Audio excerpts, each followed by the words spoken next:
everybody. Welcome back to PoplarViews. Today we have Joyce Diane Wall from The Chair, contributor to Poplar Magazine. How you doing today, Joyce?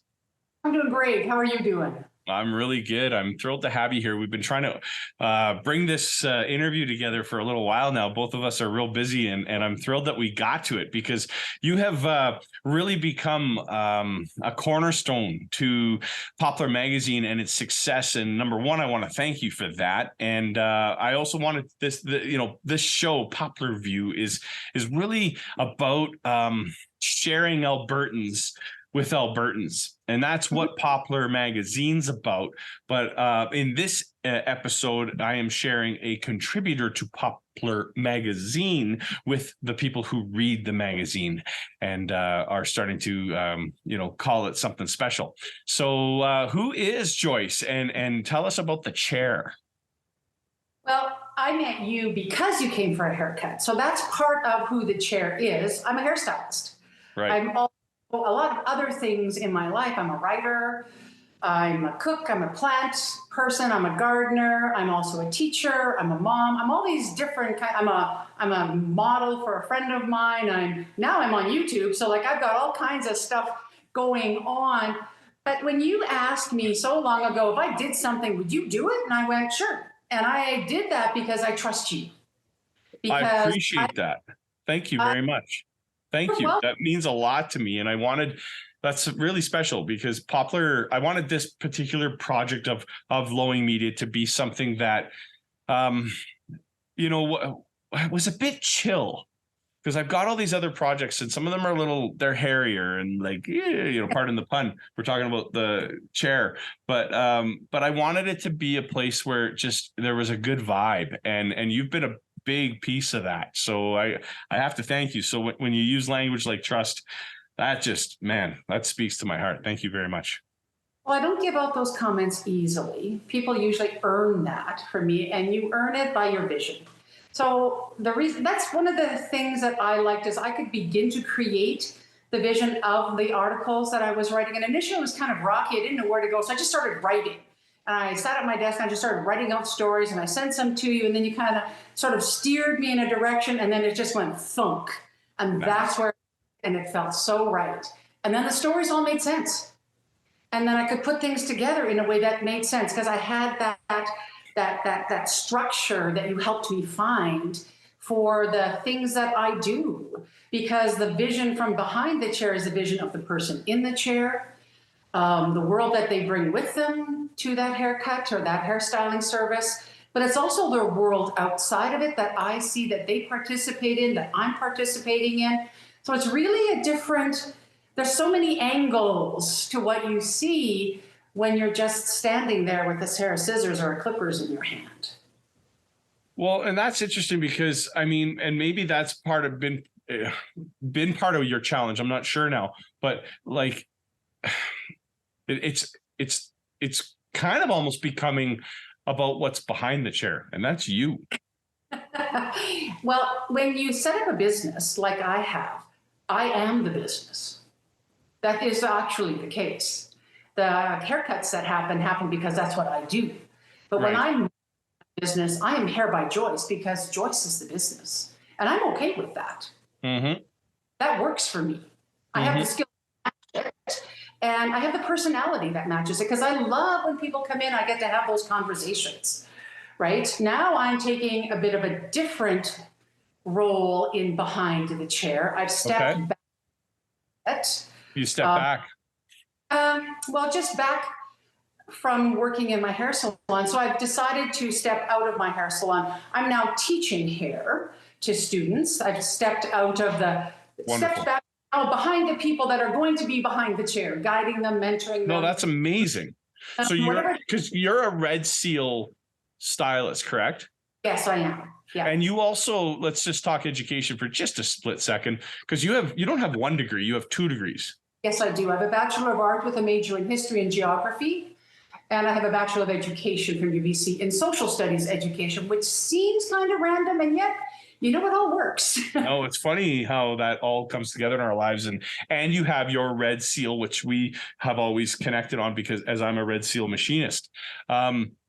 So I think that's absolutely fabulous. So like, look what's like how big a view you could take with the chair, because now you're actually shaping the future skilled worker. Let's face it, that's what's happening here. Because I mean, anybody that's had a not great day sitting in the chair, like they didn't get a good cut. I think we appreciate that people are very skilled at doing this, and they need to be taught, and they need to have that passion. So bravo, right on. So are you full-time teaching? Like this is kind of new. I am full-time teaching right now. It wasn't part Amazing. of how I planned it, but someone said something to me as I started this odd journey, sort of looking at things, and they said to me, just keep saying yes until you have to say no. And so I kind of went, well, Sure. I haven't had to say no yet because it seems to still be working, right? It That's has amazing. being in a teaching or mentoring role has changed now. When I am cutting hair, how I am mindful of the skills that I carry with me, and how do I take those and break them down so that I can break them down into the simplest steps, so that when they accomplish those steps and they put those steps together, they come up with a skill. I really relate to that, because I mean, when I'm teaching, I have had a few apprentices in my time that I have brought to through the apprenticeship program, and I know what you mean. It kind of, and they put you in check a little, because Yeah. as you go get into your skill, whatever the trade, I'm sure every tradesperson in our province could probably agree with this. You're doing your thing and you have your way, Mhm. and it might not align. Like when I'm drilling a hole, sometimes few of the rules are out the window, and we're putting a hole here today, and it's happening. But Yeah. people may disagree with who wrote the textbook with how I did that today. And then I got an apprentice going, "Hey, Tim, this isn't how," and I'm like, "Oh boy, here we go." So it keeps us honest. Well, it does. My comment always is I have two pockets that I pull things out of. I pull things out of Joyce, the hairstylist, that pocket. And when I'm teaching, I also pull things out of the Ms. Wall pocket. Fair Right? ball. And so there's two different ways. And my comment always is you need to know what the rules are if you plan on breaking them. So Cool. if Love that. I love that. right, That's amazing. And I'm kind of maybe I'm doing that with Poplar Magazine. You really made me think today, which generally happens when we chat. So that's part of why I was so excited about this interview, because I knew we were going to get into it and it wasn't going to take long. And here we are. So in saying that, I guess I have some thought. Like, so the big question was, who is Joyce? And I think we get a real sense of that now. But I'm curious now where you might see the chair going as a column. well, I'm a storyteller at best. That's really what I do. I tell stories. And I connect stories to what people are doing so that they find some other meaning or way of looking at things, and causes them to go, oh. And you can see that little light bulb go on like if we were cartoon characters, right? And so that's the purpose of the story. So where do I see the column going? Following me as I go through this process of change and learning forward. What is that going to look like next? If I had that information, I would be doing probably something else, because I wouldn't be needed here. So what I can say is that I'm going to keep saying yes until I need to say no. Oh, And I that's don't, beautiful. because currently I'm challenged every day. Okay. I am loving being in a high school again, which seems odd, but I am enjoying the company of teenagers immensely, immensely. And I That's tell so them, cool. I think they're shocked, personally. I think they're shocked. But I enjoy their company. I enjoy the energy. I'm exhausted at the end of the day because I've given everything that I have to it. I believe that. And I'm okay with doing that, because I come home, I reboot, go to bed, and come back the next day, see the sunrise on my way in, and go, it's going to be a great day today. That is just so amazing. I am so like everything you're sharing here is just it's a bit awe-inspiring, and good on you. Like and I guess that kind of brings me to really, what are your thoughts? Let's expand back to the magazine for a second, because I want to share some feedback that I received, but I want to do that toward our close. But I I'm always curious, as a contributor who's been there from the start, what do you see in Poplar Magazine as a participant on the contributor level, but also where do you see, where would you like maybe see us going with the magazine? Well, as a participant, as a writer, when I met the other writers, I thought to myself, wow, we're all really different. I don't know if I have anything really in common with these folks. And then I realized that I did, because we all have something that we want to tell others about. That because it comes from inside of us, right? It's something that's important to us, that if we put it out there, somebody else is going to resonate with it. And to me, if we can, as contributors, find other people like ourselves that are lurking around in Alberta, that have something that is resonating with them, something that they are passionate about, that they love, that they want to talk about, that's going to create a much larger readership as more people resonate with different avenues. So I'm constantly going, I wonder if this person would write. I wonder if this person might write. I'm always thinking about that, looking at them going, And I've sent a couple interesting contacts that have just kind of landed in front of me, because you don't know who you're meeting when you meet them. That's just the way that goes. That's true. Right? Because at the end of it, I'm a networker. Like, I just meet people. Why? Because I just meet people. Because that's what I do, and that's my game. And so I'm always wondering, I wonder if that person would have something that would resonate with others. And I think that there are more of us out there to be found.